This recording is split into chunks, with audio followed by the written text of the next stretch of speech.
వైసీపీలో చేరిన జనసేన పీఏసీ సభ్యులు హరిరామజోగయ్య కుమారుడు చేగొండి సూర్యప్రకాష్. పార్టీ కండువా కప్పి ఆహ్వానించిన CM YS Jagan. Chegondi Suryaprakash comments. Pavan కళ్యాణ్ని నమ్మి గతంలో జనసేనలో చేరాను.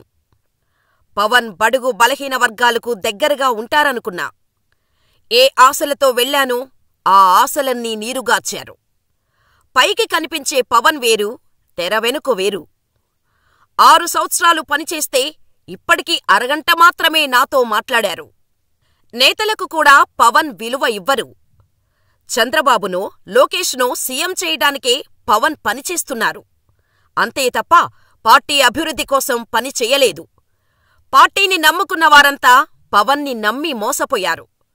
ఇంట్లోకి కూడా కనీసం ఆహ్వానించరు.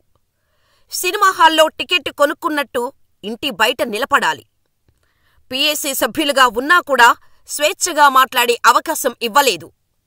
నాదెండ్ల మనోహర్ చెప్పే మాటలు తప్ప ఎవరి మాటలూ వినరు. ఎవరైనా ప్రశ్నిస్తే మీరంతా వైసీపీ కోవట్టులు అంటూ ముద్ర వేస్తున్నారు. ఏమాశించి జనసేన పెట్టారో అర్థం కావటం లేదు. ఆ పార్టీలో ఉండటం మనసొప్పక జనసేన నుండి బయటకు వచ్చాను. జగన్ గట్స్ ఉన్న లీడర్. అలాంటి నాయకుని వెనక నడవాలని అనుకుంటున్నా. ఏమీ ఆశించకుండా పార్టీలో జాయిన్ అయ్యాను. సలహాలు సూచనలు ఇవ్వొద్దనే నాయకుణ్ణి పవన్నే చూశా. ఇలాంటి వ్యక్తి పార్టీని నడిపే కంటే క్లోజ్ చేసి ఇంట్లో కూర్చుంటే మంచిది.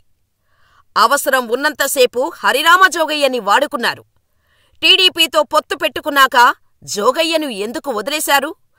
ఏం లబ్ధి చేకూరటం వలన చంద్రబాబు పంచన చేరారు.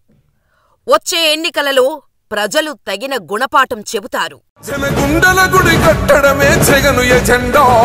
బలిరా బలి బలిరా బలిరా, పులివెందులలో పుట్టిందా పులిరా. కుర్చీల కూర్చోవడమే మీ ఎజెండా. కుర్చీ జనమే ఇవ్వాలన్నది జగను ఎజెండా.